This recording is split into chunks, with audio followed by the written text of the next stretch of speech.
Bon, on vous invite tous et toutes à la prière pour qu'on puisse entamer notre journée, notre séance d'études. Chers amis, nous prions ensemble. Nous laissons pour quelques secondes nos inquiétudes. Nous prenons le temps de nous vider de nos préoccupations et de regarder ces présences de lumière, d'amour qui sont avec nous. Nous vous prions de nous aider, d'ouvrir les fenêtres de nos perceptions, de manière à qu'on puisse regarder à nous-mêmes, à la vie que nous vivons sur Terre, avec la perspective de l'immortalité. Ces petits moments que nous vivons ici, qui nous semblent des fois assez longs et difficiles, ne sont que de quelques instants dans l'éternité de nos vies. Nous vous demandons de nous aider en ayant cette perspective de changer en conséquence, d'adapter nos vies à cette perspective de l'immortalité, de nous aider à agir autrement, de nous aider à nous libérer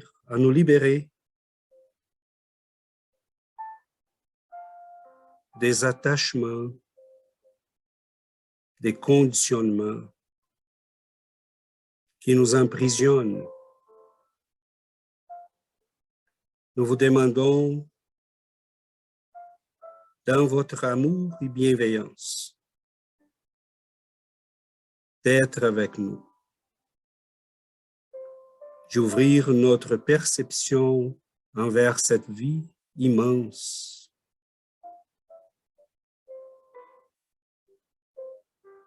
envers cet amour qui nous enveloppe à tous. Nous sommes là pour grandir, pour apprendre,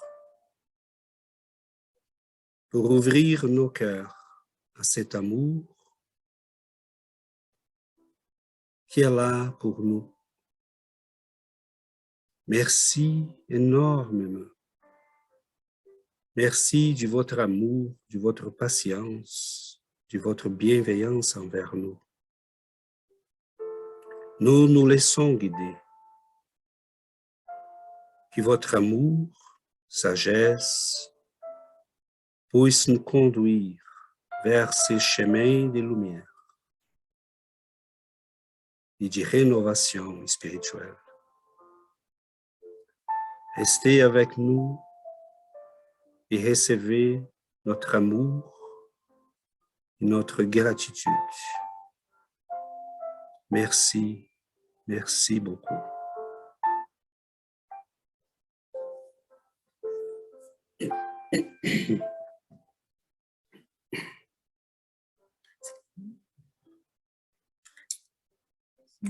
Bon. On a une deuxième séance d'études pour les mêmes sujets. Et en fait, c'est un peu comme on avait discuté, ça fait 2 semaines. On n'a aucune raison pour être pressé, évidemment. Et au besoin, on peut faire même plus de séances si les groupes pensent et trouvent que cela est nécessaire. Je voulais aujourd'hui revenir sur quelques aspects parce qu'on a fait un tour là en voyant la perception de tout le monde, mais il y a des aspects du texte qu'on n'a pas touchés. Donc, j'aimerais commencer par là et après la lecture, qu'on va demander à quelqu'un de nous aider pour cela, j'aimerais préciser quelques aspects du texte qui n'ont pas été touchés parce que, bon, c'est tellement vaste qu'évidemment, on n'avait pas les moyens de toucher à tout ça. Donc, je ne sais pas si Laurence pourrait commencer. À partir de la question 12, Giovanna va partager le texte. Et la Avec question plaisir. 12 jusqu'à la fin.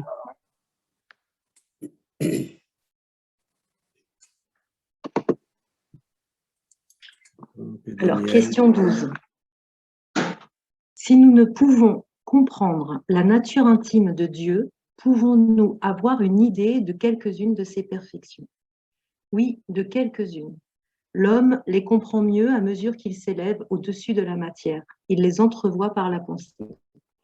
Question 13. Lorsque nous disons que Dieu est éternel, infini, immuable, immatériel, unique, tout-puissant, souverainement juste et bon, n'avons-nous pas une idée complète de ses attributs? À votre point de vue, oui, parce que vous croyez tout embrasser, mais sachez bien qu'il est des choses au-dessus de l'intelligence de l'homme le plus intelligent, et pour lesquelles votre langage borné à vos idées et à vos sensations n'a point d'expression. La raison vous dit, en effet, que Dieu doit avoir ses perfections au suprême degré, car s'il en avait une seule de moins, ou bien qu'il ne fût pas à un degré infini, il ne serait pas supérieur à tout, et par conséquent, ne serait pas Dieu. Pour être au-dessus de toute chose, Dieu ne doit subir aucune vicissitude et n'avoir aucune des imperfections que l'imagination peut concevoir. Dieu est éternel. S'il avait eu un commencement, il serait sorti du néant, ou bien il aurait été créé lui-même par un être antérieur. C'est ainsi que de proche en proche, nous remontons à l'infini et à l'éternité. Il est immuable. S'il était sujet à des changements, les lois qui régissent l'univers n'auraient aucune stabilité. Il est immatériel, c'est-à-dire que sa nature diffère de tout ce que nous appelons matière. Autrement, il ne serait pas immuable, car il serait sujet aux transformations de la matière. Il est unique. S'il y avait plusieurs dieux, il n'y aurait ni unité de vue, ni unité de puissance dans l'ordonnance de l'univers. Il est tout-puissant, parce qu'il est unique. S'il n'avait pas la souveraine puissance, il y aurait quelque chose de plus puissant ou d'aussi puissant que lui. Il n'eût pas fait toute chose, et celle qu'il n'aurait pas faite serait l'œuvre d'un autre Dieu. Il est souverainement juste et bon. La sagesse providentielle des lois divines se révèle dans les plus petites choses comme dans les plus grandes. Et cette sagesse ne permet de douter ni de sa justice, ni de sa bonté.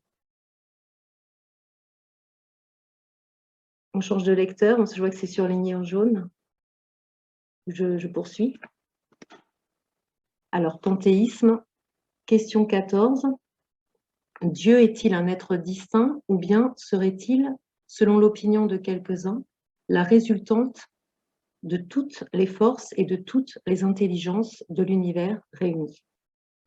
S'il en était ainsi, Dieu ne serait pas, car il serait l'effet et non la cause. Il ne peut être à la fois l'un et l'autre. Dieu existe, vous n'en pouvez douter, c'est l'essentiel. Croyez-moi, n'allez pas au-delà, ne vous égarez pas dans un labyrinthe d'où vous ne pourriez sortir. Cela ne vous rendrait pas meilleur, mais peut-être un peu plus orgueilleux, parce que vous croiriez savoir et qu'en réalité, vous ne sauriez rien. Laissez donc de côté tous ces systèmes. Vous avez assez de choses qui vous touchent plus directement, à commencer par vous-même. Étudiez vos propres imperfections afin de vous en débarrasser. Cela vous sera plus utile que de vouloir pénétrer ce qui est impénétrable. Le livre des esprits, Allan Kardec. Merci, Laurence. Bon, il parle, je prends là quelques minutes parce que je voulais faire préciser la vision spirite. Est-ce que cela nous empêche d'avoir d'autres visions, conceptions? Non. L'être humain, il fait des efforts, ça fait déjà des siècles pour la compréhension de Dieu. Ça a commencé là avec les philosophes très anciens en Inde, en Chine, en Égypte, les Grecs, avec Platon, Aristote et d'autres. Donc, c'est très ancien, notre envie, notre désir d'y chercher notre origine et de comprendre cet être-là qui est à l'origine de tout ça. On a eu au Moyen-Âge Saint Thomas d'Aquin qui a laissé une œuvre assez considérable à ce sujet. Et sincèrement, je ne crois pas qu'on a dépassé Saint Thomas. Au moins dans la perception chrétienne, même spirite, on a ajouté quelque chose, mais on est là encore parce qu'il a fait un travail assez remarquable. On pourrait en parler tantôt, d'une manière plus précise si on a le temps. Cependant, j'aimerais souligner tout d'abord l'humilité des esprits supérieurs. Je ne crois pas qu'on puisse qu'on puisse passer à côté de cette humilité-là. Quand ils nous disent, écoutez, abandonnez tous ces systèmes, ils ne sont pas en train de nous dire, arrêtez de penser, de chercher, c'est pas ça. Là, arrêtez de croire que vous êtes capable de savoir pour de vrai. Ayez un peu de patience, vous avez des choses plus importantes à faire. Cependant, dans la question 13, il y a des éléments là et sincèrement, mes amis, on a là pour 3 ans. OK? Je suis sérieux là. On a pour 3 ans de discussions pour commencer. Mettons, est-ce que quand on dit que Dieu est éternel, tout-puissant, etc., on est correct? Il dit, oui, pour vous, oui, mais vous avez des limites dans vos langages. Parce que votre langage, elle est borné à vos sensations et à vos idées. Ça, c'est déjà toute une philosophie. Et là, on a toute la philosophie du langage et des connaissances. C'est impossible. Et on n'a pas les moyens, même physiques, des temps pour passer au travers tout ça. Doucement, on y va. Mettons, la question du langage, c'est quelque chose de très sérieux. Seulement ça nous prendrait énormément de temps. Je vous donne un exemple. Nous prendrait énormément de temps. Est-ce que, mettons, Wittgenstein, qui était un peu fou, mais très intelligent, il disait les limites de notre pensée sont les limites de nos langages, en quelque sorte. Mais je me posais la question à un moment donné, et tout ce qu'on est capable de sentir, mais on n'est pas capable d'exprimer. Il y a beaucoup de choses qui ne sont pas mises dans des mots, mais qui sont quand même senties, qu'on voit, qu'on est capable de percevoir. Et c'est là que des fois, lire les grands auteurs, quand on lit, je ne sais pas si vous avez déjà vécu ça, j'imagine que oui, mais si on lit un auteur qui, des fois, il dit là quelque chose qu'on dit, oh, j'ai toujours pensé ça, mais je n'étais pas capable de l'exprimer.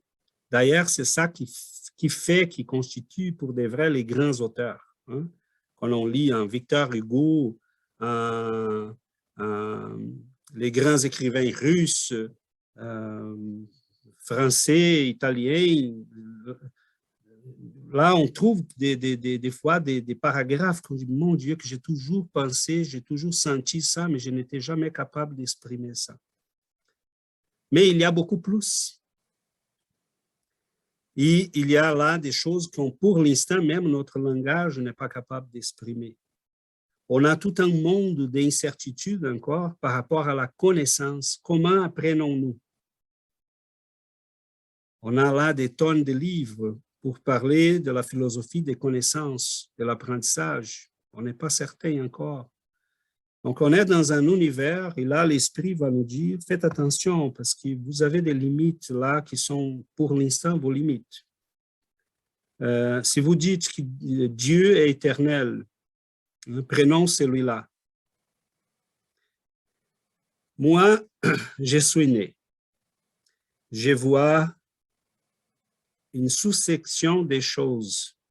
Tout ce que je vois, je classe en avant dans un moment présent et un après, que j'appelle futur. Il y a des choses que je regarde, mais si j'étais sur une montagne, je verrais beaucoup plus d'autres. Le temps pour une personne qui est, supposons qu'on est au sommet d'une montagne, il y a là 3 chemins qui arrivent à cette montagne. Je vois une personne qui s'en vient, elle ne me voit pas.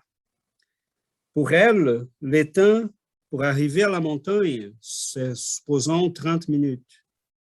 Pour les 2 autres aussi, pour qu'ils puissent voir ce que je vois au pied de la montagne. Supposons qu'ils viennent chercher quelque chose. Mais moi, au-dessus de la montagne, je vois les 3 au même temps. Le temps pour eux, c'est 30 minutes pour qu'ils puissent voir ce que moi, je vois déjà. Donc, pour moi, le temps, c'est 0.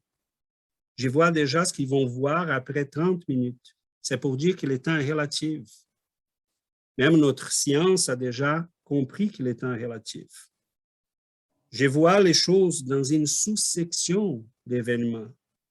Pour moi, être humain, je suis pris dans cette dimension des temps.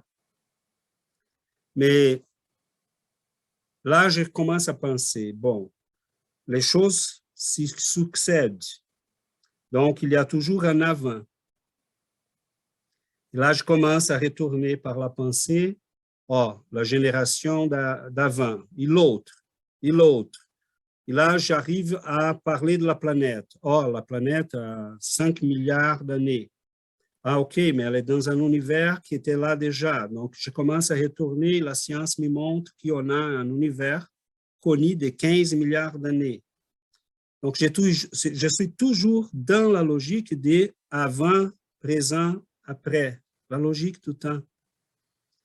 Donc, par raisonnement et par induction, j'ai dit, OK, bon, s'il y a toujours un avant, il y a un avant, de l'avant, de l'avant, de l'avant, mais il commence quelque part cette chose-là.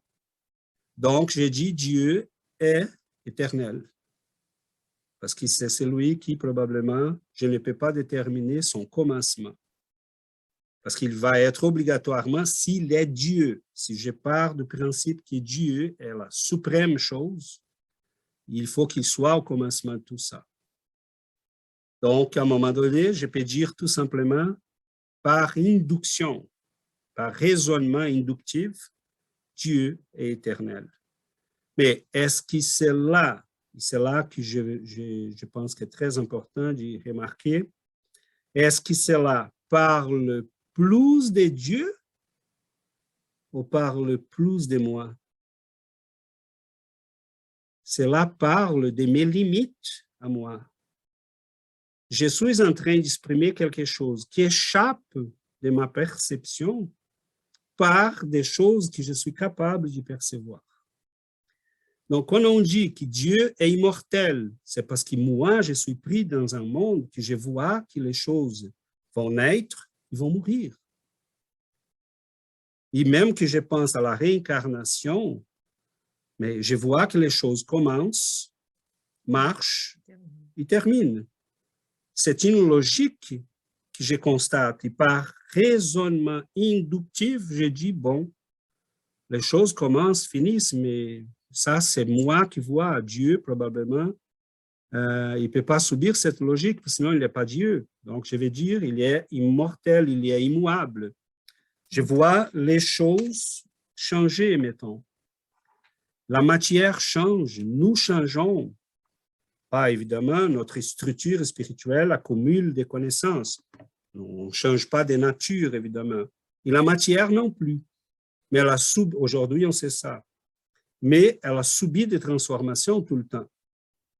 Donc, on s'est dit, bon, mais si celui qui a créé l'univers subissait des changements, l'univers ne serait pas stable, il n'aurait pas d'une structure qui fonctionnerait. Les lois, ça serait complètement tordu, bizarre. Si Dieu changeait à chaque seconde, l'univers changerait aussi parce qu'il est le créateur de l'univers. Donc, en étant dans une logique de changement qui s'y succède en permanence, bon, qu'est-ce qu'on dit? Dieu doit, s'il est Dieu, il doit être immuable. Okay? Parce que s'il changeait, l'univers changerait, il ne serait pas Dieu, parce qu'un Dieu qui change n'est pas Dieu. Donc, on a établi, à partir de nos connaissances et des limites de nos connaissances, une perception de Dieu. Et les esprits vont nous dire, écoutez, c'est pas grave, vous pouvez dire ça. Ça ne reflète pas nécessairement la vérité. Mais ce que nous croyons que les esprits voulaient à ce moment-là nous plonger dans un terrible débat philosophique qui ne finirait pas. Pourquoi ça ne finirait pas? Parce que, comme dit Emmanuel dans un message à Chico Xavier, même pour les esprits, il y a beaucoup de questionnements. Même pour les esprits, il dit, il y a des choses qui pour vous sont des questions qui pour nous, non, on a déjà la réponse. Mais il y en a beaucoup de questions que nous nous posons aussi, que nous sommes en train de chercher. Parce que c'est infini la quête.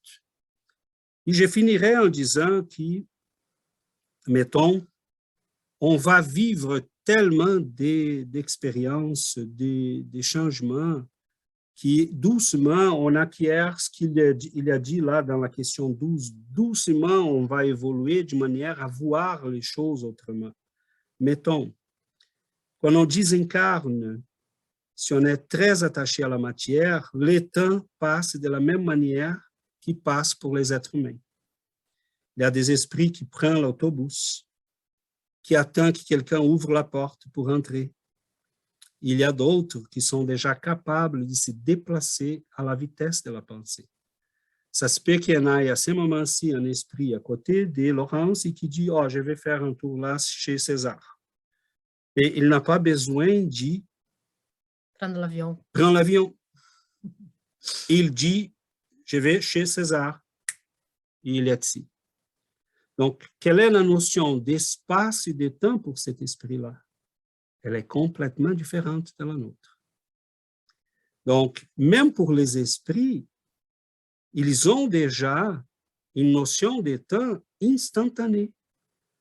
Donc, supposons que tu commences à vivre dans cet univers-là pendant quelques décennies. Ça doit être même difficile de revenir à la réincarnation parce que le temps pour cet esprit-là, c'est instantané. C'est comme s'il n'y en avait pas. Donc, imaginons pour Dieu, mettons. Est-ce qu'il y a une logique de dire avant, après? Pour nous, cette logique est concrète parce que si Dieu nous a créés, pour nous, c'est inévitable de dire, mais j'ai commencé quelque part. À un moment donné, je n'étais pas là et à un moment donné, je n'étais pas là. Parce que sinon, j'étais là. Sinon, je serais éternel comme Dieu. Donc là, il faut faire attention parce que les esprits nous disent il ne faut pas mélanger la créature, ce qu'il a créé, avec ce qu'il est. Mettons, je peux changer, je peux construire quelque chose qui change. Mais cela, ça ne veut pas dire nécessairement que moi, je change. Donc, on a plusieurs systèmes. Si on regarde, mettons, Spinoza, il y a un système de pensée qui était un peu comme un type de panthéisme. Si on regarde Aristote, pour lui, il dit, bon, l'univers bouge. Toutes les choses bougent. Et une chose va se faire changée, bougée par quelque chose qui a plus de pouvoir qu'elle, parce que sinon, on ne peut pas s'imposer. Je ne peux pas imposer les mouvements à quelque chose si je n'ai pas la force d'imposer ces mouvements. Et là, il commence à faire un raisonnement qui va en arrière. Bon, une chose plus forte va faire bouger une moins forte, et ainsi de suite, jusqu'à ce qu'on arrive à un moteur qui est l'origine de tout le mouvement. Et là, il va dire, bon, Dieu est un moteur immuable qui cause les mouvements de toutes les autres, parce qu'il faut que ces mouvements-là commencent quelque part. Donc, on voit que la logique des causalités est toujours derrière ces raisonnements. Et on est pris dans une dimension matérielle où on raisonne à partir de ces limites-là. Donc, c'est un peu inévitable que nos systèmes, comme dit l'esprit qui a répondu à Kardec, c'est un peu inévitable que nos systèmes soient très incomplets, très des fois enfantés, très limités, parce qu'ils sont plutôt les reflets de nos limites, pas d'une vraie connaissance de Dieu. Donc, là, pour vraiment finir, je regarde Jésus, je regarde les grands esprits, mettons, d'après les informations que nous avons de la médiumnité de Chico Xavier, le livre Chemin des Lumières. Jésus était le responsable de la création de notre planète. C'est celui qui a pris en charge de guider l'humanité, qui nous a ramenés d'une autre planète, hein, comme on a déjà parlé de Capella, etc. Mais il y a plusieurs esprits qui ont commencé la révolution ici, sur Terre. Quelle est la notion des temps pour Jésus? C'est impossible pour nous de dire, parce qu'il nous manque les sens, les facultés qu'il a déjà développées, que nous n'avons pas développées encore. Et des fois, on se dit, oh, c'est pas juste, hein? Dieu pourrait nous donner cette faculté-là. Non, cette faculté-là, ça serait terrible pour nous. On n'est pas capable de dealer avec notre réalité. Imaginons que par une seconde, une heure, les esprits faisaient la suspension de tous les blocages de notre mémoire. Et on rentrait dans la connaissance de nos 30 dernières incarnations. Aucun de nous serait capable d'y passer au travers. On allait tous à l'hôpital psychiatrique. On ne serait pas capable. Et donc, quelle est la notion des temps? Moi, je suis pris dans ces moments, bloqué par un corps, mais je suis une âme qui a vécu déjà des milliards d'années, qui a traversé toutes les étapes de l'évolution pour être ici et qui commence à peine à s'y rendre compte en étant envers qu'il y a un soleil. Et là, je dis, c'est quoi cette chose-là qui me chauffe, qui me nourrit, qui me donne la vie? On est pris là, on est pris dans un monde qui est encore celui qui est nécessaire pour nous. Doucement, on va développer les capacités, les facultés qui vont nous permettre d'y voir des choses qu'on n'est pas capable d'y voir pour l'instant. Mais si on regarde chacun de ces items que Laurence nous a lus, Dieu est immuable, parce que je ne peux pas penser autrement. Si je pense à un Dieu qui change selon les choses qui changent, bon, c'est plutôt penser qu'il n'est pas Dieu. Si je pense qu'il n'est pas éternel, bon, ça veut dire qu'il y a un commencement. Et avoir un commencement, c'est quelque chose qui est notre réalité à nous. Comme nous, on a commencé quelque part, il est inévitable pour nous de dire Ah, toutes les choses ont un commencement. Donc, c'est terrible parce que ça reflète plutôt nos limitations qu'une vraie connaissance de Dieu. Et c'est dans ce sens-là que les esprits vont nous dire, ayez un peu de patience, continuez de chercher, continuez d'essayer, continuez votre quête. Mais il y a beaucoup de choses avant. Hein? C'est comme si on voulait décrire les couleurs, mais on a été né avec une défaillance là qui nous permet de voir les choses seulement en noir et blanc. Et quelqu'un essaye de nous dire, imaginons un esprit qui vient à nous, il dit, écoutez, vous savez qu'il y a une chose qui s'appelle couleur. Il y a les verts, les rouges, l'orange, les jaunes. J'ai dit, mais de quoi vous parlez là? Mais vous n'avez pas l'essence encore, ayez un peu de patience. Vous allez les développer. Et un jour, je commence à voir quelques lueurs là des couleurs. J'ai dit, oh, peut-être c'est de ça qu'il parle. Mais ça va venir. Donc, je voulais là faire un tour sur cette partie parce que jusqu'à présent, je ne crois pas qu'on a dépassé beaucoup cette compréhension. Si les esprits nous ont laissés là, c'est parce que, bon, comme ils disent dans la dernière question, oui, c'est légitime de se poser des questions, c'est légitime d'y chercher, c'est légitime d'en parler, de bâtir des systèmes, mais ne les attache pas trop à ces systèmes-là, parce qu'ils sont plutôt un reflet de vos limites, pas d'une vraie connaissance de Dieu. Bon, je vous remercie de votre énorme patience. Je tenais à préciser tout ça parce que je pense que c'est une... J'essaie de partager le meilleur possible ma vision de ce que le spiritisme nous explique. Est-ce que cela nous empêche d'y regarder ailleurs? Non, pas du tout. Est-ce que cela nous empêche même d'y dire non, pour moi, c'est plutôt autre chose? Non plus. Okay? Mais je tenais à expliquer au moins dans mes limites la perception spirite de Dieu. Surtout dire que les esprits vont nous dire, mais ayez beaucoup de patience. Ne vous inquiétez pas trop pour ça. Vous avez un papa. Vous ne le comprenez pas très bien. C'est normal, c'est naturel. Vous êtes des enfants, nous sommes tous des enfants. Hein? On grandit doucement. Et au fur et à mesure qu'on grandit, notre perception va s'élargir, nos sens vont se développer et on va développer même d'autres sens qu'on n'a pas encore. Donc, c'est certain que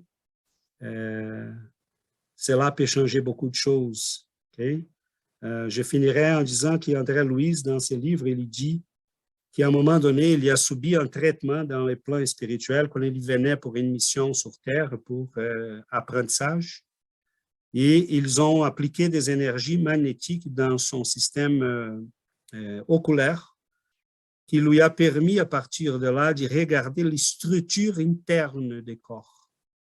Donc, il commence à décrire qu'est-ce qui se passe au niveau des cellules, les énergies qui circulent, quels sont les contaminants, quels sont comment les énergies agissent sur les cellules. Il commence à voir des choses qu'il n'a jamais vues. Donc, imaginons la perception de quelqu'un comme Jésus. On n'a aucune idée qu'est-ce qu'il est capable de voir. Mais un jour, on va s'y rendre là. Et pour l'instant, il faut passer l'école primaire.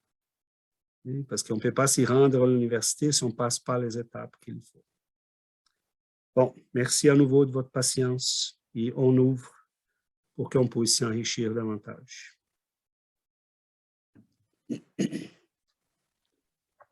Yuri? Oui. Monsieur.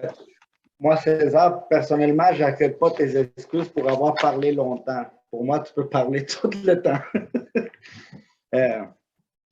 Juste quelques petites réflexions. C'est vraiment difficile de parler d'un sujet comme ça qu'on n'a pas la capacité de comprendre. Même quand on parle que notre imagination est illimitée, on entend souvent ça. moi, je pense qu'elle est quand même très, très limitée à ce qu'on connaît parce qu'on ne peut pas savoir qu'est-ce qu'on ne sait pas. C'est impossible. Alors, même là, dans notre imagination, on est très, très limité. Aussi, une autre réflexion que j'avais eue sur le fait que Dieu ne change pas avec le temps.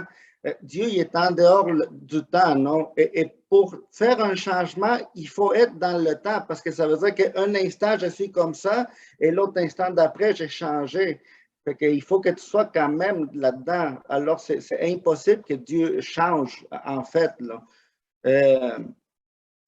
Même à ça, c'est très, très difficile de comprendre. Moi, je pense que notre la solution pour nous, c'est vraiment suivre le conseil des esprits, puis vraiment accepter qu'on ne peut pas comprendre Dieu présentement, puis suivre leurs conseils, puis d'essayer de comprendre qu'est-ce qu'on a la capacité de comprendre nous-mêmes, de travailler sur nous-mêmes.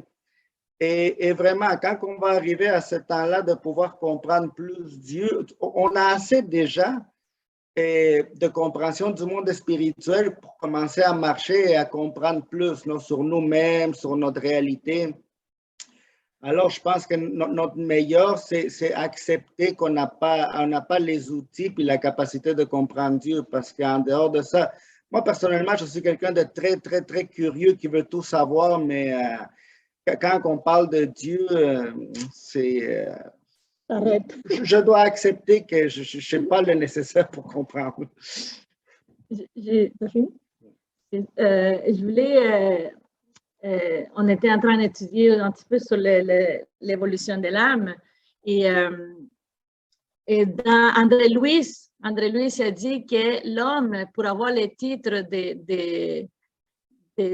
d'homme doté de raisonnement, de l'homme doté du discernement, ça a pris 1,5 billion d'années. Donc, c'est ça que dit. Juste pour arriver à comprendre qui nous sommes, c'est avoir conscience de nous-mêmes finalement, 1,5 billion d'années. Donc, on peut comprendre que ça va nous prendre beaucoup, beaucoup plus à comprendre Dieu. Donc, on doit être, oui, très patient quand on voit que pour arriver à notre évolution ou au stade de ce que nous sommes présentement, c'était si long. Donc, encore plus pour connaître Dieu. Surtout quand on lit les réponses que les esprits supérieurs y donnent. Quoi de plus, nous, on pourrait dire de ça? Qu'est-ce qu'on pourrait apporter de plus que les esprits supérieurs? Puis leur réponse, c'est tellement simple et tellement profond en même temps qu'il n'y a pas grand-chose de plus à dire, honnêtement. C'est pour ma part. Merci beaucoup. Merci pour tout ça aussi. Je suis super d'accord avec tout le monde, bien sûr, mais vous me connaissez, je titille. J'aime bien titiller un peu. Donc, voilà. Donc, je me permets. Pour moi, personnellement, je pense que c'est super important ce que tu as dit. Tout le monde a dit, toi aussi, César. Ce que je retiens, ce qui m'a tilté surtout, c'est que il faut chercher Dieu, que nous le voulions ou pas. Je trouve que c'est super important de le chercher. Et je suis persuadé et d'accord avec le fait que nous ne pouvons pas aller plus loin que notre état de conscience nous permet d'aller pour poser des questions et pour recevoir des réponses. Donc, je pense que nos questions sont en rapport avec notre état de conscience et les réponses que nous recevons sont individuelles en rapport avec notre état de conscience aussi. Et ça ne permet pas de dire à l'un ou à l'autre « je comprends mieux que mon voisin » ou « mon voisin, il est plus bête que moi ». Je pense que là, on n'a pas compris grand-chose alors si on dit ça. Je pense que c'est une question d'état de conscience et je pense qu'il faut chercher Dieu. Et je pense aussi personnellement que chacun à son niveau, avec ses propres idées par rapport à Dieu, s'il se sent plus proche de Dieu, au travers des réponses qu'il perçoit et au travers des questions dont il a posées, car celui qui cherche trouve, eh bien, il a atteint son but. Et puis, à partir de là, je pense qu'il expérimente ce qu'il appelle être Dieu. Et je pense qu'automatiquement, il va se reposer des questions, car bien sûr, il aura des questions. Je pense que même s'il apprend bien, il se rendra compte qu'en fait, il ne sait rien. Mais en fait, ça le rapprochera de Dieu ou de ce que lui, il pense, ressent surtout être Dieu. Et je pense que là, alors, c'est accompli, c'est bien. Tu as fait le bout de chemin que tu devais faire jusqu'à l'expérimenter et tes prochaines questions vont venir. Et tu auras d'autres réponses. Parce que la loi qui dit, qui cherche, trouvera, il trouvera vraiment. Donc, je pense que c'est très individuel, mais je pense aussi qu'il faut une certaine guidance d'êtres qui savent. Je pense qu'ils ont raison dans tout ce qu'ils disent. Mais je ne suis pas forcément pour autant, pas que je ne suis pas d'accord, mais j'aimerais le développer à ma manière, ou peut-être juste l'exposer comme moi je le ressens, et ce n'est pas la vérité comme je le ressens, mais c'est mon état actuel, d'état de conscience qui me permet de dire je me réjouis d'être plus proche de Dieu encore que ce que je ne le suis. Et je pense que si nous cherchons et que nous trouvons chacun à notre manière, à notre niveau, et que nous pouvons au fur et à mesure dire bien mieux encore, je me sens proche de Dieu, mais pas assez aujourd'hui que demain, et qu'on continue dans ce sens, nous n'avons pas besoin vraiment de scientifiser ou de philosopher beaucoup. Et nous pouvons être d'accord avec ce que disent les esprits supérieurs. Et nous pouvons humblement dire aussi, je ne comprends sûrement pas tout, parce que justement, mieux et plus je comprends, plus je me rends compte que je ne sais rien. Mais ça me donne envie de savoir plus. Et je pense que ça, c'est important. Nous n'avons pas besoin de savoir qui a raison et pas raison. Et ça n'a rien à voir avec la raison. Ça a simplement quelque chose à voir avec le fait, est-ce que nous voulons avancer ou pas? Et chacun avance à son rythme. Et chacun a sa propre relation à Dieu. Et chacun a ses propres questions et reçoit ses propres réponses. Si on peut être sincère et honnête avec soi-même, on avance. Et c'est tout ce qui compte. Personne n'a à prouver à qui que ce soit quoi que ce soit. Voilà ce que je pense.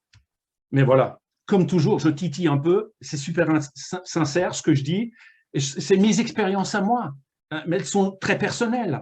Ce n'est pas les expériences que tout le monde doit faire. Il n'y a pas de devoir. Mais voilà ce que je pourrais en dire, peut-être pour aplanir un peu ou pour rassembler un peu. Voilà, c'est ça peut-être un peu mon intention aussi. Merci beaucoup. Parfait, Christophe. Excellent. Oui, Fabio? En fait, c'est plutôt une question à vous.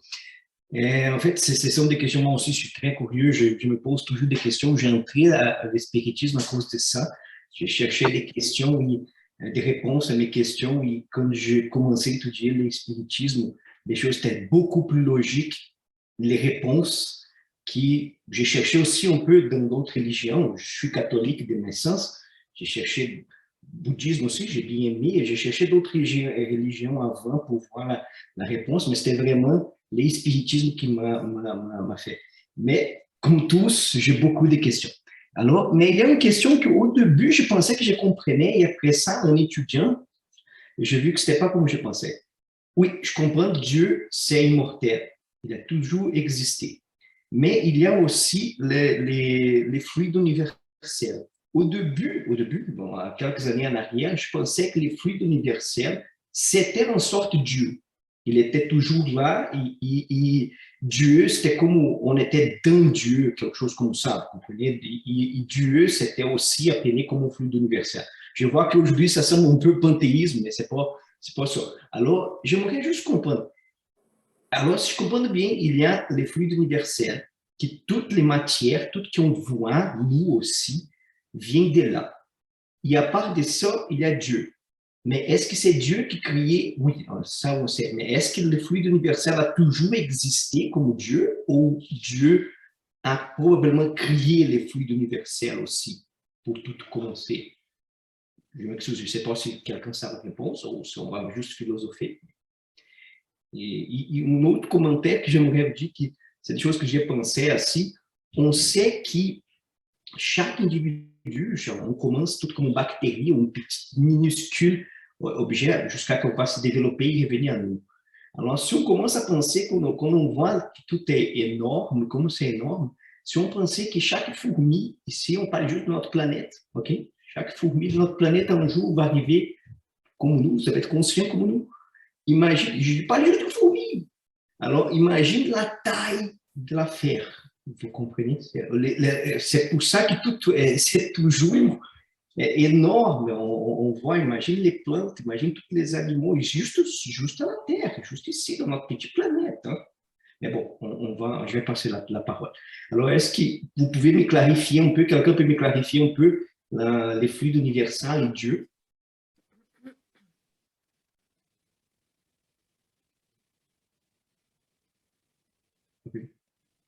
Quelqu'un n'existait pas, Fabio.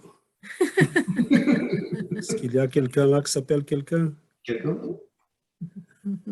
Bon, alors je vais demander. Fabio, est-ce que tu peux répéter la question? Je suis désolé. J'étais en train d'écrire.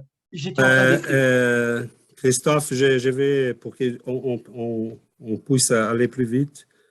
La question, Fabio, il rentre dans un sujet qui pourrait venir un peu plus tard, qu'on va parler probablement notre prochaine rencontre, qui c'est la création, l'origine de l'univers, comment les choses ont été créées, etc., etc. Mais pour les démêler un petit peu dans la mesure du monde possible, Dieu n'a rien à voir, il n'est pas Dieu, on dit là Dieu. Après, il y a deux principes, les principes matériels, les principes spirituels. Les principes matériels, c'est les fluides cosmiques universels, d'où va sortir toute la matière, okay? Et toutes les transformations de la matière. Cela est comme si fosse un élément chimique très, très, très subtil qui va s'y densifier jusqu'à s'y rendre à la grossièreté de notre matière à nous. Okay? Mais le périsprit, mettons, il est fait de cette manière. Le corps mental, il est fait de cette matière. Donc, elle a pu varier dans des degrés de subtilité qui va du plus subtil au très grossier. Mais la matière vient des transformations du fluide cosmique universel. Les fluides cosmiques universels, c'est une création de Dieu, ce n'est pas Dieu. Okay? Mais il va créer aussi les principes intelligents, d'où vont sortir les individualités qui sommes nous. Donc, on va parler un peu de ça probablement prochainement, Fabio, mais seulement pour que je ne sais pas là si je suis en train d'aider ou de compliquer, mais ça n'a rien à voir. Dieu n'est pas le fluide cosmique universel. Le fluide cosmique universel, c'est comme s'il nous donnait, il dit, voilà, j'ai créé les principes intelligents, ces principes intelligents doivent évoluer dans une chose qui s'appelle matière. Donc, je vous donne, je vous crée, je ne vous laisse pas tout nu, je vous donne votre vêtement, que c'est la matière. Donc, c'est un peu ça. Mais Dieu, oui, il est présent dans sa création. S'il a créé, bon, tout ce qu'il a créé, on peut dire comme un enfant a la génétique de son papa et de sa maman, toute la matière, tous les esprits ont la génétique de Dieu. C'est inévitable parce qu'on est des créatures de Dieu. Mais il ne faut pas mêler et dire que nous sommes Dieu dans le sens qui, ok, je suis Dieu. Un enfant n'est pas son papa et sa maman. Il y est ce qu'il y est. Okay? Donc, la matière vient du fluide cosmique universel selon les esprits. Et on va utiliser un texte d'André Louise du livre Évolution dans deux mondes qui est très éclairant à ce sujet. Et les principes intelligents, les esprits nous disent, tout ce qu'on sait, c'est qu'il y a un principe intelligent. D'où vont sortir les individualités, d'où vont s'individualiser les esprits qui sommes nous aujourd'hui. Comment cela fonctionne, mon Dieu, ça serait très prétentieux d'y vouloir, au moins pour l'instant, de le savoir. Je ne sais pas, Fabio, ça aide un peu? Bon, je vais me lancer là, mais si quelqu'un veut réagir, soyez bien à l'aise. Parole ouverte. Si tu me permets, eh bien, je pense que là aussi, c'est pareil. Nous pouvons avoir notre propre, pas seulement idée, mais nos propres convictions par rapport à cette question-là aussi. Mais je pense que le but en lui-même, c'est d'après la compréhension qu'on a ou qu'on en tire, est-ce que cela me rapproche de Dieu? Est-ce que ça me rapproche de moi-même? Est-ce que ça me rapproche de mon prochain? Est-ce que ça me donne plus d'amour? Est-ce que ça me donne plus envie encore de m'aider moi-même et d'aider les autres? Je pense que ça, quelque part, c'est encore plus... Enfin, l'essence même, ça devrait quelque part être cela. Alors même si quelqu'un d'autre est convaincu de quelque chose d'autre, mais qui quand même lui permet cela, je pense que c'est OK aussi, voilà. Enfin, si tu permets, voilà. Je pense qu'il y a une vérité, comme tu disais aussi à l'autre cours, il y a une seule vérité, il y a une seule vérité, il y a des lois, et ainsi de suite. Et je pense qu'on ne peut pas les percevoir tous en une fois. Pour nous, êtres humains, c'est impossible. Il me semble, peut-être c'est possible pour quelqu'un, mais pas pour moi en tout cas. Mais l'important est, qu'importe l'idée que je me fasse, ou l'intuition que j'ai reçue, ou ce qui me permet d'être plus aimant, moins dans mon ego, plus cela me permet de lâcher tout ce qui crée des problèmes au monde, à l'autre et à moi, et que je me dis, c'est parce que j'ai telle et telle relation avec Dieu, comme je le perçois, c'est bon à prendre et c'est bien. Si un jour, aujourd'hui, c'est cela, et un autre jour, c'est autre chose, je dirais, ah, j'ai évolué. Mais qu'importe, si tes actes, tes pensées, tes paroles sont encore plus en syntonie avec l'amour inconditionnel, c'est OK. Et c'est pour ça que je peux comprendre aussi que les esprits supérieurs qui nous enseignent peuvent aussi dire d'eux-mêmes, mais nous aussi, on a des questions encore et on n'a pas les réponses.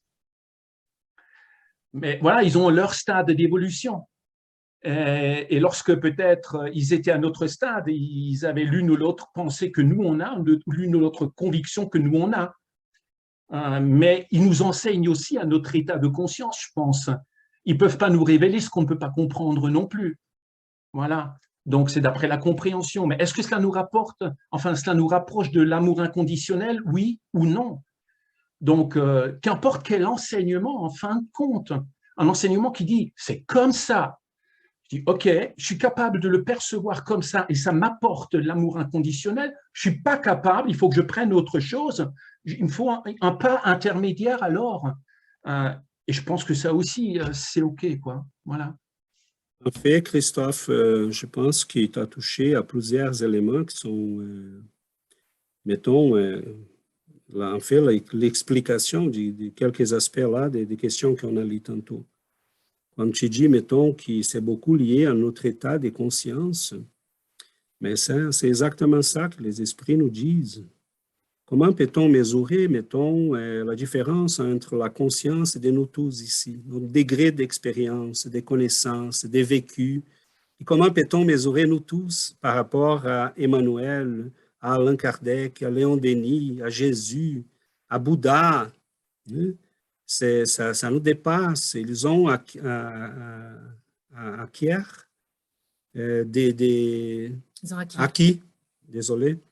ils ont acquis des compétences, des perceptions, des sens qui, c'est loin pour nous encore. Mais comme tu disais, je crois, Christophe, que c'est là que je trouve qu'il est beau, dans le sens que, oui, c'est comme tu disais, on doit se poser des questions, on doit chercher Dieu, on doit lire tous les systèmes, on doit dire, réfléchir, peut-être même dire, OK, celui-là est intéressant pour moi, j'ai réfléchi à partir de là, tantôt on va changer, on prend un autre, et c'est tout simplement là, notre quête de cet être-là. Mais personnellement, je vois, on a dans notre monde occidental deux chemins. Et ces deux chemins-là sont très illustrés, très bien illustrés par la phrase de Pascal qui disait « Le cœur a des raisons que la raison n'est pas capable de connaître ». Et Pascal, il y avait un grand projet d'écriture. Il écrivait tout ça dans des petits billets là qu'il accumulait parce qu'il les organisait. Il changeait l'organisation, mais à un moment donné, il était décédé. Et les gens ont trouvé ces écrits-là, et donc sont devenus les livres, la pensée de Pascal. Mais dans de ces extraits-là, il y a un qui est de la nuit du 23 novembre, il y a eu là une expérience mystique. Il parle dans des termes il dit feu, brûlure, amour, lumière, Dieu d'Isaac, de Jacob, d'Abraham. C'est comme s'il voulait dire, ce Dieu-là pour moi n'est plus une expérience mathématique, intellectuelle, c'est ce Dieu-là qui brûle mon cœur, qui est une lumière pour mes yeux, qui est quelque chose de vivant, de personnel. Mais tu vois, ça, c'est une expérience qu'il y a eu.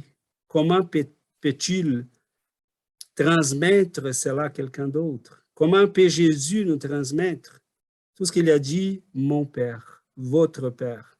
Il est arrêté là. Donc, nous marchons vers la connaissance.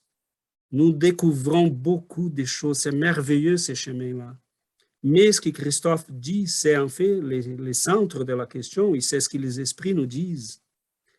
On a deux chemins, un chemin qui passe par la raison, par les questionnements, par la construction des systèmes, et d'autres qui passent directement par le cœur, par la perception tout simple de cet être-là, qui s'il est présent, s'il est notre créateur, on doit avoir un moyen de communication avec lui, comme un fils a avec sa mère.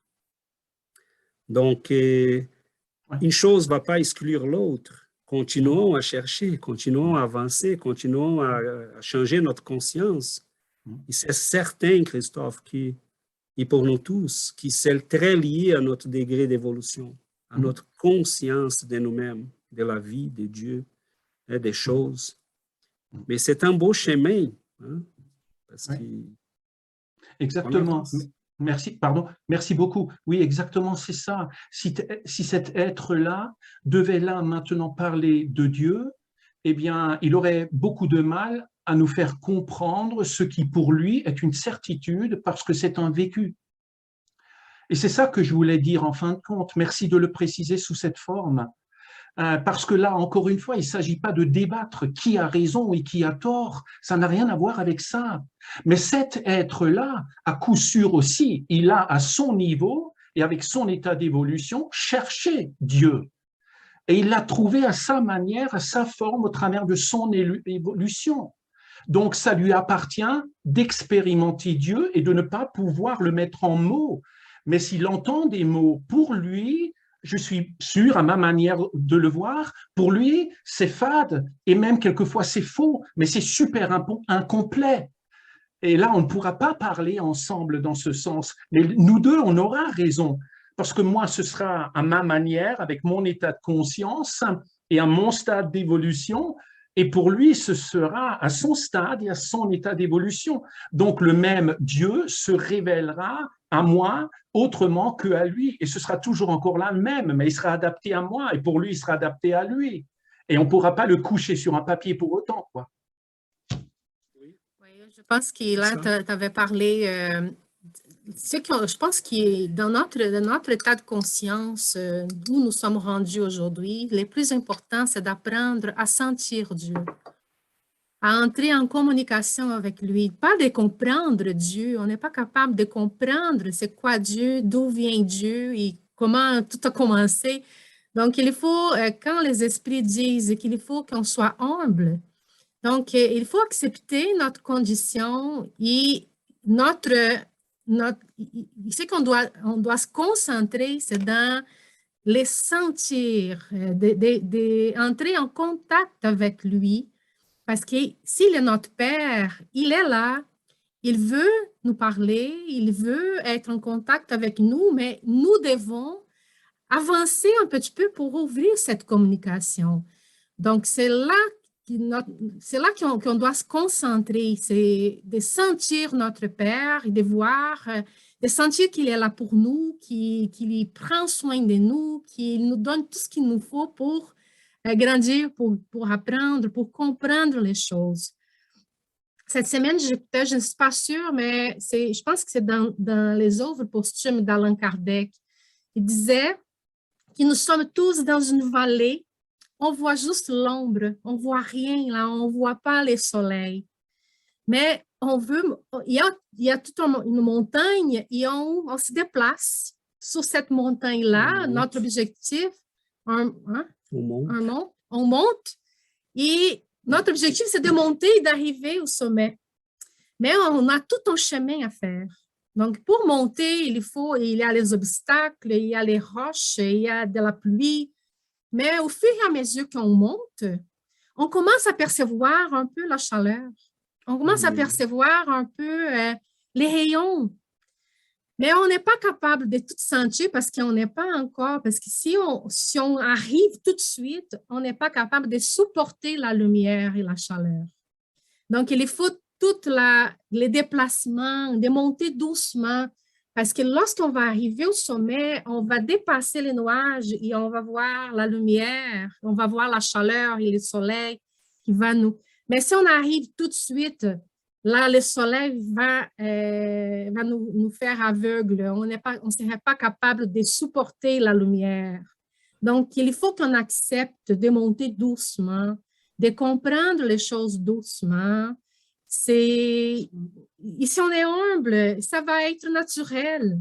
Les choses vont arriver naturellement. On n'a pas besoin d'être pressé parce que la croissance est lente, mais notre concentration doit être là. Il faut comme ils disent dans la dernière question, concentrez-vous à vous connaître vous-même. En vous connaissant vous-même, vous allez apprendre. Et en apprenant, on va commencer à grandir et à comprendre plus de choses. À un moment donné, quand on va être rendu au sommet, on va pouvoir comprendre Dieu. Pas justement seulement les sentir. Aujourd'hui, on peut les sentir. Donc, on doit se concentrer à ça et entrer en communication avec lui. Voilà. Oui, Adriana? Je pensais, c'est ça que j'aurais dire, je pensais, parce que si on est humble là et on accepte que dans ces moments, tout ce qu'on fait, c'est assez pour notre évolution aujourd'hui, là, on va, oui, mais on doit toujours chercher, on doit être curieux là et chercher plus. C'est pour ça qu'on étudie, on est là. Et je pense que plus on développe les deux côtés intellectuels et les côtés moraux ensemble, je pense que là, on sera plus capable de sentir Dieu à chaque fois plus. J'ai eu déjà un grand changement de perception de Dieu dès que j'ai commencé à étudier avec ces groupes-ci, jusqu'à aujourd'hui.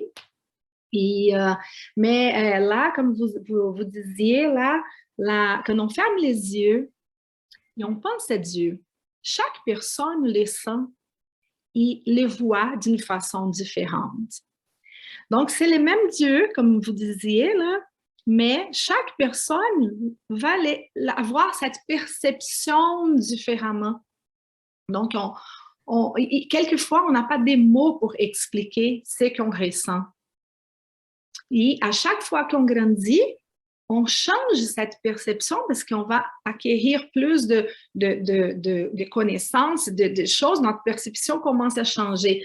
Et là, on doit vraiment comme ne pas avoir d'angoisse pour être pressé d'y aller et accepter qu'on est dans les niveaux où on est et attendre parce que ça va arriver. Et là, je pense... on arrive au sommet, comme Giovanna a dit, on veut arriver au sommet, mais c'est où ce sommet? Est-ce que Jésus, il est déjà au sommet? Est-ce qu'il y a d'autres êtres de lumière qui sont encore plus élevés que Jésus? On ne sait pas. Hein? Là, je me pose vraiment des questions. Quelquefois, je dis, wow, est-ce que Jésus, il connaît tout déjà? On sait qu'il était responsable pour notre planète, hein, pour la construction de notre planète, tout, pour nous tous. Il est responsable pour nous. Mais... Est-ce qu'il y en a une limite pour l'évolution? Oui, est-ce qu'il y a une limite? C'est où cette limite? Bon, c'est tellement de questions hein, que... Voilà que Laurence veut réagir. Je reviendrai après, Adriana. Oui, bah, plus forcément, parce qu'en fait, ce que tu disais, Adriana, c'est une idée que j'avais envie justement de partager après l'intervention d'Urbana, qui parlait du sommet. Et ben, c'est ce que tu viens de dire, en fait. Hein. C'est cette idée justement comme en fait, cette notion d'infini qui nous dépasse. En fait, je pense que le fait qu'on ne puisse pas concevoir Dieu, c'est parce qu'on ne peut pas concevoir l'infini. Même en mathématiques, quand on fait des droites qui partent à l'infini, mais c'est inconcevable en fait. On peut le dire, mais on ne peut pas le concevoir véritablement. Bon, ça ne nous empêche pas de faire des mathématiques, chacun son niveau. Mais ensuite, donc, cette histoire de sommet, effectivement, c'est la réflexion que je me faisais. Je pense que de ma petite compréhension des choses, qu'il n'y a pas d'arrivée, justement, il n'y a pas de sommet. Je doute qu'on puisse atteindre en tant qu'esprit le sommet de la compréhension, de la connaissance. Je pense que ça aussi, c'est infini. Mais après, c'est ma perception, peut-être que je me trompe. Oui, Anaël.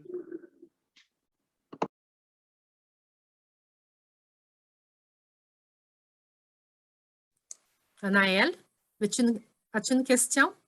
Ou un commentaire? Alors, enfin, une question et un commentaire à la fois. Je m'excuse hein, pour tout le monde, pour ma caméra, c'est vraiment compliqué. En fait, c'est moi, je pars du principe, enfin, je constate que dans les commentaires de tous et de chacun, c'est beaucoup, ce qui en revient, c'est que en fait, c'est une notion presque, c'est peut-être pas le bon mot, mais tellement abstraite en fait pour nous, humains, qui ne sommes, enfin, c'est une notion tellement compliquée en fait qu'on n'est pas capable de la comprendre en fait, de ce qu'est Dieu. Et enfin, on comprend oui et non, mais en fait, moi, ce qui m'aide, j'essaye de réunir mes idées, désolée si je suis pas très claire, c'est, enfin, en tant qu'humain, je trouve que c'est difficile d'accepter bah, c'est une notion qu'on peut pas comprendre et puis c'est comme ça. C'est difficile, même en mathématiques, je rebondis sur ce que dit Laurence, c'est compliqué de dire, bah non, l'infini, ça n'existe pas. Enfin, moi, personnellement, en tant qu'humain, je peux pas accepter ça et j'espère, et même je pense, je suis même persuadée que pour beaucoup, c'est comme ça. Et moi, alors j'ai eu un passage où j'ai été dans une communauté protestante évangélique. Alors sans juger, ça a été une mauvaise expérience, mais il y a quand même du positif que j'ai pu en ressortir. Et je me souviens d'un passage dans la Bible. Alors je vais sans doute pas donner le verset exact, les bons mots, mais c'était qu'il fallait prendre soin de son corps parce que notre corps était la maison de Dieu en fait. Et que du coup, ça sous-entendait que Dieu était dans chacun de nous. Et moi, ça, c'est une notion qui m'aide beaucoup. Parce que c'est vrai qu'on le voit, il y a toujours des âmes qui s'incarnent et des nouvelles âmes et des anciennes. Et du coup, c'est infini en fait. Même on le voit au niveau de la surpopulation, il y a toujours plus de personnes qui apparaissent. Donc Dieu, en fait, pour moi, oui, est infini. Parce que Dieu, il habite en fait dans chaque corps humain, chaque corps végétaux, chaque corps minéral, chaque corps animal. Et en fait, pour moi, ça m'aide quand on me dit que Dieu, c'est infini. Bah, Dieu existe partout et Dieu est en chacun de nous. Et personnellement, moi, ça m'aide beaucoup dans la compréhension de Dieu. Alors, peut-être que je dis n'importe quoi, que je divague et que... et enfin, je sais pas, vous pourrez me dire derrière ce que vous en pensez, mais moi, ça m'aide beaucoup de me dire que Dieu est en chacun de nous. Et quand on recherche Dieu, en fait, parfois, il n'y a pas besoin de chercher plus loin qu'en soi-même. Et voilà. Parfait, Anaël, merci. Non, je pense que, comme on s'en parlait tantôt, on va bâtir nos conceptions à partir de notre conscience, de notre compréhension, de notre vécu. Et ce que je voulais tout au début de notre séance préciser, c'est la conception spirite. Et on part avec une conception qui est la conception spirite. On va y réfléchir, on va penser, on va ajouter à d'autres, on va regarder ailleurs. Et là, on va doucement construire notre perception.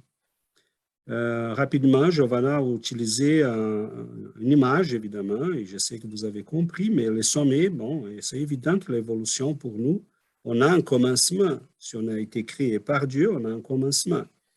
Yuri nous a rappelé que ça a pris 1,5 milliard d'années pour qu'on puisse s'y rendre conscient, rationnel, selon André Luiz. Donc, vous imaginez qu'on a beaucoup de chemin à faire. Cependant, on a la joie d'y poser déjà la question. C'est qui mon Créateur? Quelle est sa nature? Comment peut-on l'y comprendre? Et c'est ça les chemins. Nous avons là l'humilité de dire si non, Jésus, il ne sait pas tout. Hein, il y a des esprits plus évolués que Jésus. Il y a des esprits probablement qui s'occupent des galaxies. Hein, d'autres galaxies. Donc, non, c'est impossible de dire que ça s'arrête. C'est là la beauté de la chose. Ça nous dépasse largement. Mais ça nous rassure, parce que ces chemins-là, c'est un beau chemin à faire. Donc, on a la perception spirite. Je trouve que c'est une des plus humbles qu'on a, parce qu'on n'a pas un système. Ils acceptent notre limitation. Ils disent, voilà, vous pouvez dire ça, c'est correct. Okay? Est-ce que les mêmes esprits répondraient aujourd'hui de la même manière? Probablement non. Ils auraient pris là des notions de quantique, d'autres qu'à cette époque-là, on n'avait pas. Okay? Donc, continuons, cherchons, avançons, mais n'oublions pas qu'ici, il y a notre Créateur, on a une relation directe et personnelle avec lui. Et ça, je pense, c'est à notre avantage d'y explorer davantage. Fabrice? Oui, pour rejoindre un petit peu ce qu'a dit Anaëlle, je suis assez d'accord avec elle.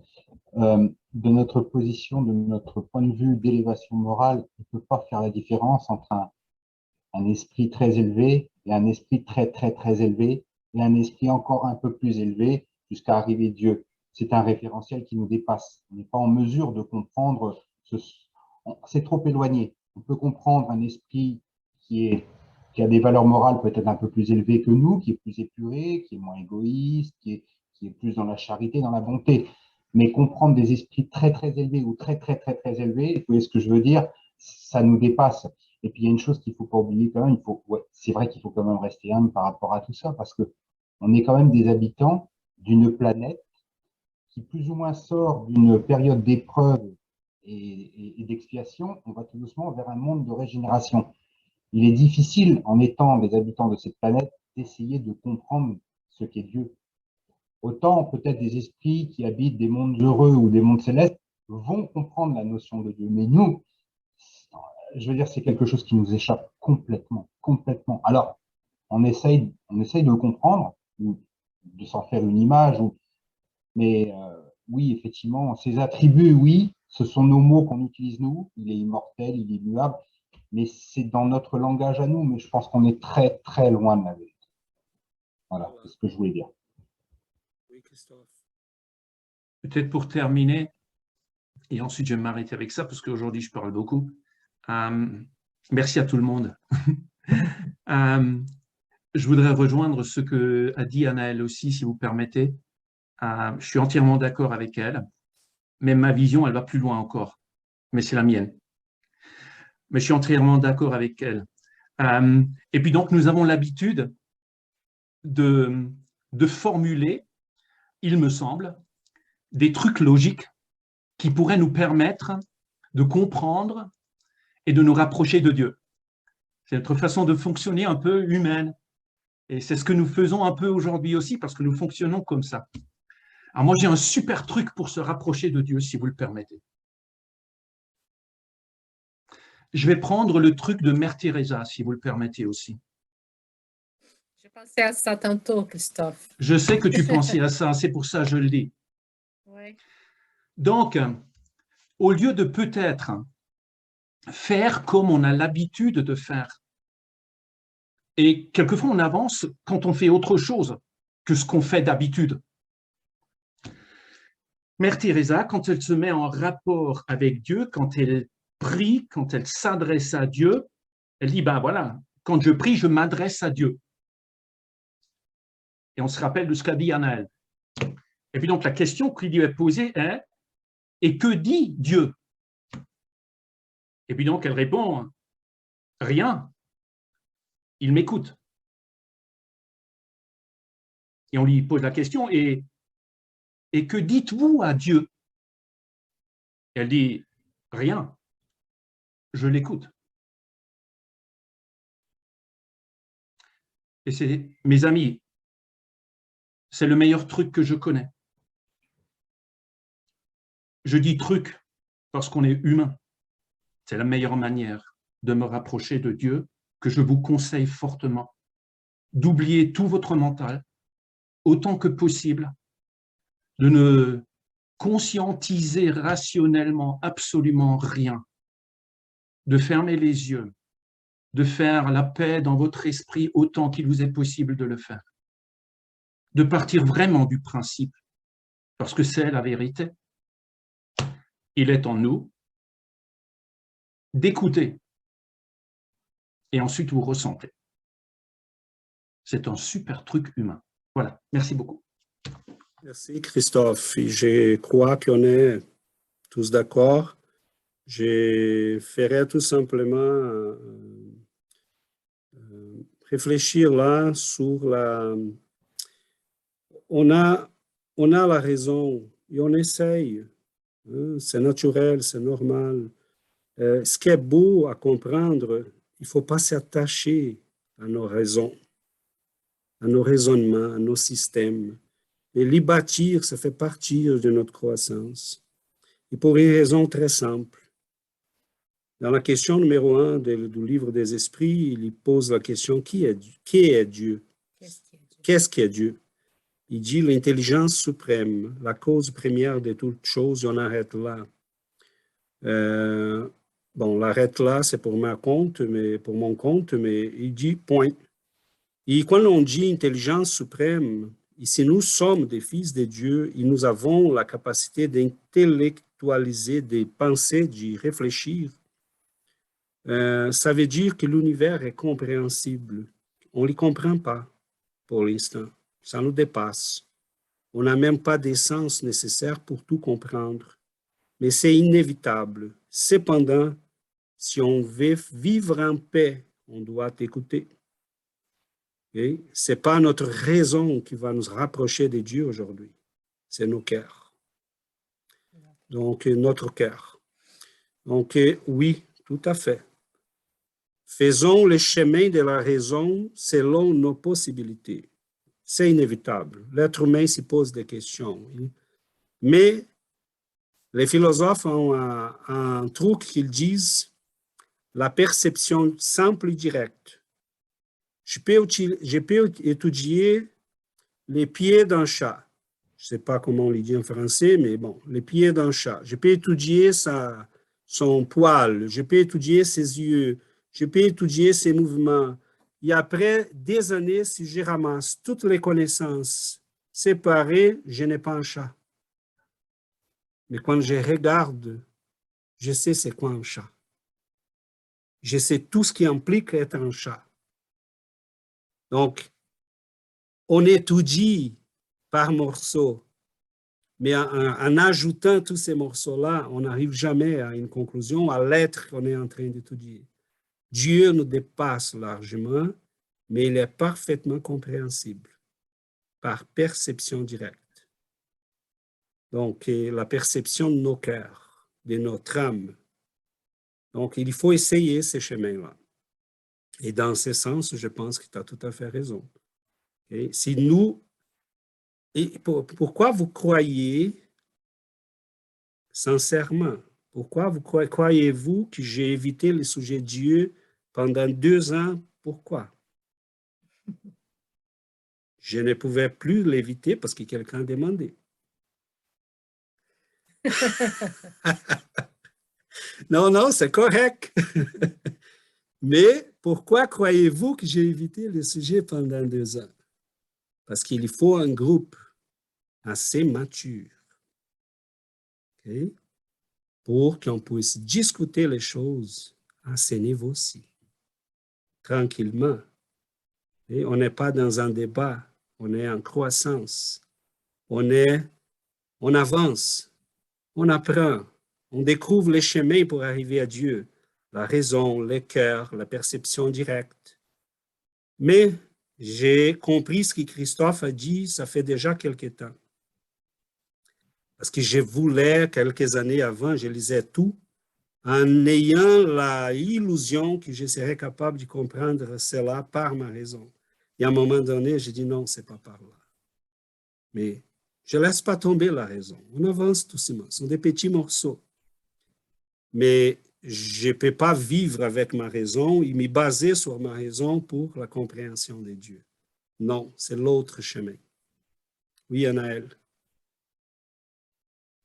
Moi, je voudrais juste, pas conclure, mais d'une certaine façon quand même, et qu'on m'arrête aussi si... Enfin, je suis vraiment désolée si je choque quelqu'un ou quoi que ce soit.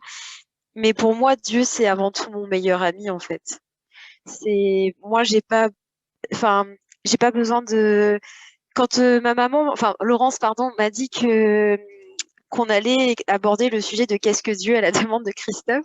Elle m'avait dit, moi aussi, c'est génial, je trouve ça super intéressant. J'avoue que la première pensée qui m'est venue, c'est, bah, pourquoi? Enfin, je me suis dit, pourquoi c'est pas bête, mais je me suis dit, bah, Dieu, c'est évident, c'est un ami, c'est notre meilleur ami à tous et on peut lui dire tout, des choses dont on a honte, on peut lui dire qu'on est en colère contre lui parce qu'il ne répond pas.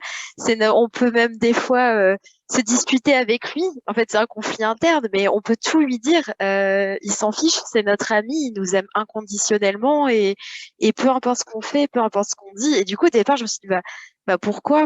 Et après, bon, j'ai compris, bien sûr, quand j'ai pas pu assister malheureusement la semaine dernière, mais quand elle m'a expliqué, j'ai compris plus la demande et je comprends aussi qu'on se pose des questions.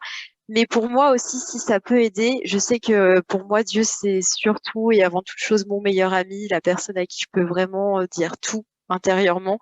Et voilà, ça m'aide beaucoup. Donc, si ça peut aider quelqu'un d'autre aussi de se satisfaire de cette réponse, bah voilà. Parfait, Naël, c'est exactement ça. Je pense que pour l'avenir, on arrête là pour aujourd'hui, mais pour l'avenir, on pourrait regarder Dieu autrement. Mettons, on pourrait apporter des textes des grands esprits, des grands mystiques. Et là, on verra une autre approche, et qui va nous ramener peut-être exactement ce que Christophe et toi a dit, et même que les esprits nous disent. Ils ne vont pas dévaloriser notre effort de compréhension parce qu'ils savent que ça fait partie. Mais certainement, ils vont nous dire qu'il y a un chemin peut-être plus rapide, qui c'est celui-là, de considérer Dieu comme un ami, un père, quelqu'un à qui j'ai pu m'adresser. Et si je prends l'habitude de le faire, doucement, tu verras qu'il y répond. Mais voilà. On va arrêter. Oui, Laurence. Oui.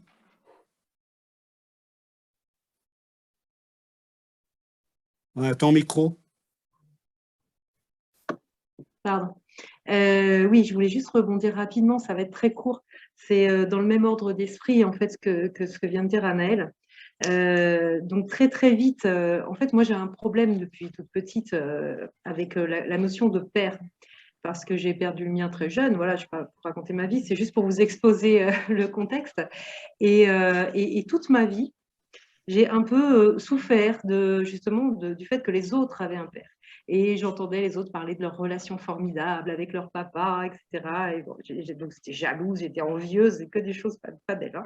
Et puis un jour, mais il n'y a pas si longtemps que ça, en fait, même devenue adulte et donc en réfléchissant, en posant les choses, en apprenant à gérer mes émotions, au fond de moi, je me sentais toujours un peu blessée à chaque fois que j'entendais une histoire au sujet d'une relation extraordinaire entre un père et sa fille.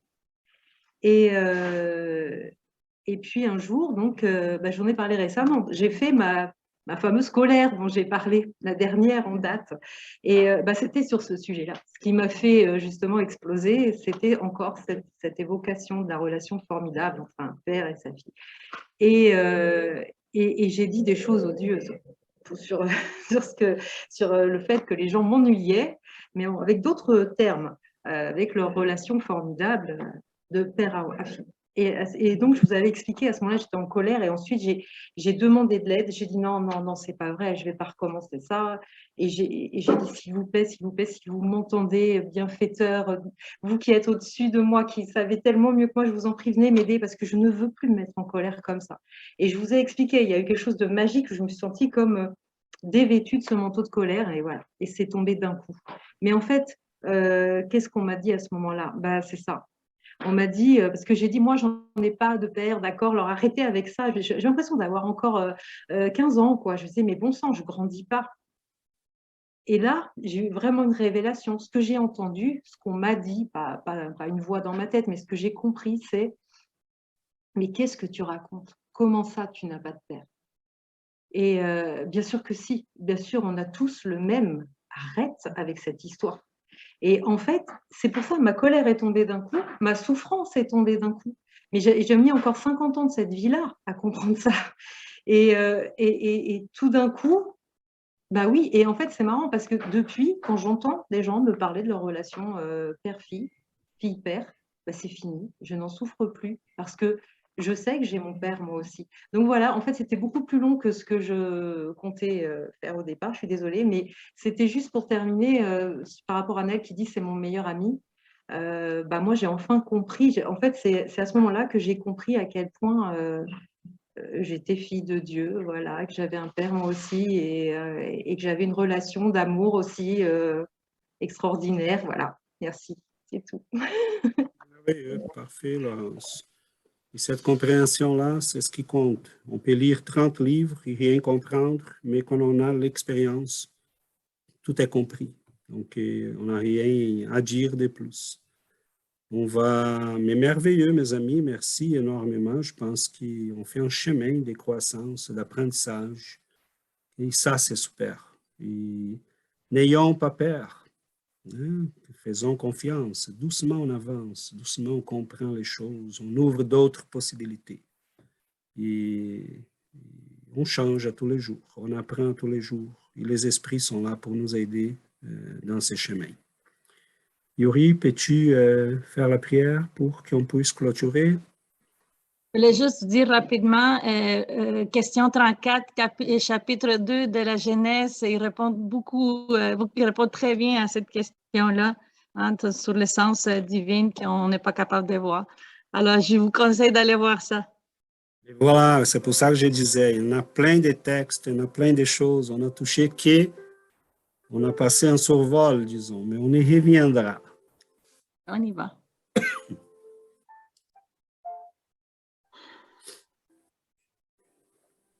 Notre Père, lumière venue de nos vies. Encore une fois, merci. Nous sommes reconnaissants pour cette journée d'études. Nous savons peu apprendre un petit peu plus sur vous. Nous savons, Seigneur, que nous sommes petits et très limités. Mais nos cœurs, Seigneur, vous reconnaissent. Nos cœurs peuvent vous sentir. Tout nous dit que c'est vous, Père. Chaque souffle, chaque battement de nos cœurs, toute la beauté que nos yeux peuvent voir, chaque sentiment d'amour, c'est vous. Merci, Père, pour votre infinie miséricorde, pour votre grande bonté envers tous vos enfants, envers nous, Seigneur, qui nous sommes rebelles et que nous n'avons pas encore appris à respecter vos lois. Aidez-nous, Père. Aidez-nous avec nos difficultés. Aidez-nous à nous délivrer de nous-mêmes, de nos peurs, de nos imperfections, de tout le négatif qui est en nous. Merci, Père, pour votre amour inconditionnel. Aidez-nous, Seigneur, à vivre selon votre volonté. Aidez-nous à consacrer notre vie à vous, à notre croissance spirituelle, au travail, au service, que nous puissions apprécier vos bénédictions en aidant les autres, en pensant plus à notre prochain qu'à nous-mêmes. Enseignez-nous, Père, à orienter toutes nos actions vers les biens et à vivre chaque circonstance, chaque expérience comme une occasion de vous connaître davantage et de vous nous rapprocher de vous. Merci, Père. Bénissez nos chemins, bénissez nos vies, nos foyers, nos êtres chers, tous nos frères et sœurs dans le monde, spécialement, Seigneur, tous ceux qui passent par des moments difficiles, à tous ceux, Seigneur, qui n'ont pas encore trouvé la paix que votre présence apporte. Bénissez, Seigneur, nos chers bienfaiteurs, tous nos amis spirituels, qui puissent continuer leur mission d'aider les plus démunis. Merci, Père. Merci, cher Maître Jésus. Merci à nos chers bienfaiteurs. Merci à tous.